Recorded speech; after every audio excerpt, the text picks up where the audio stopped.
Well, let's talk about rogue state Pakistan, because it has been positioning itself as a so-called peacemaker, as a role of a mediator in its efforts to prevent the escalation amid the US-Iran conflict. However, now seems to be facing a sharp attack directly coming in from Washington.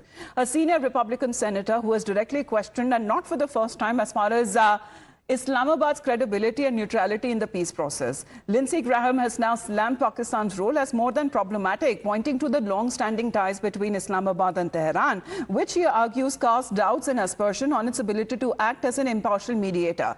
Now, Graham has also raised concerns over reports of Iranian military aircraft allegedly being housed on Pakistani air bases, further intensifying questions over Pakistan's alignment in the region. Now, the US senator has argued that these developments, combined with Pakistan's traditionally close posture towards Iran, and undermine its claim of neutrality, and it's now using this to question as to why Islamabad rejected the participation in the Abraham Accords. Now, it is also referenced past remarks by senior Pakistani officials against Israel, describing them as disturbing and pointing to the Defense Minister Khwaja Asif's recent comments rejecting any participation in the Abraham Accords. He's also urged Pakistan now to respond to President Trump's call for a broader support of the Abraham Accords, which actually aim to bring Israel and several Muslim majority countries into a formal diplomatic normalization. So here, Srinjoy, Pakistan is in a fix. Can it risk when it comes to going against its own ideology? Because if you remember, Pakistani passport clearly suggests that the passport is valid everywhere except in Israel. Now, will it go against President Trump? Yes, Lindsey Graham is a Republican senator and a friend of President Trump. And he's raised this question very, very correctly and at the right time. What kind of ally is Pakistan, if it is an ally, and what kind of mediator is Pakistan? Because it does not seem to be occupying the middle ground. In the past, there was talk about Iranian military aircraft in Pakistani airfields. Now, if that were to be so, then clearly Pakistan appears to be leaning on one side, is what Graham believes.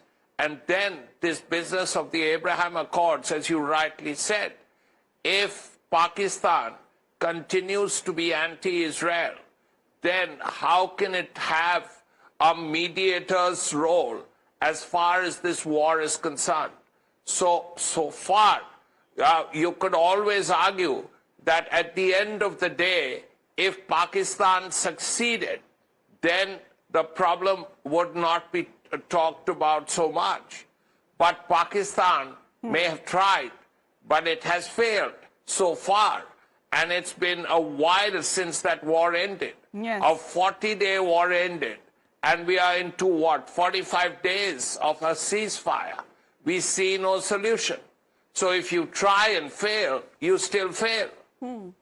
But can actually Pakistan take that kind of a risk? Because earlier, before this conflict, it did not share really, normal relations with Iran either. Now, as far as going against its own ideologies, it already seems to be lending that friendly arm to Iran. However, this seems to be, something that will create a, civil war situation within the country itself. Srinjoy.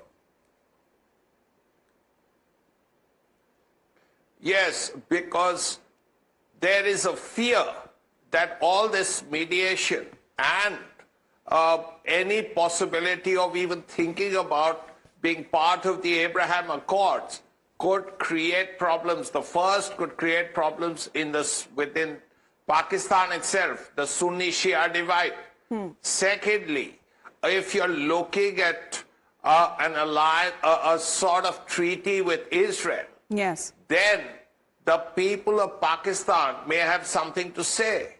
Now, how will the leadership, and particularly because it's a country which is barely a democracy, if that, how will the people of Pakistan deal with this? And more importantly, how will the leadership We've seen the kind of engagements that mainly that Pakistan has been attempting to do. It is not their prime minister, but as far as their army chief is concerned, who seems to be spearheading those talks. Thank you very much for the moment, Srinjoy, for joining us here on the broadcast.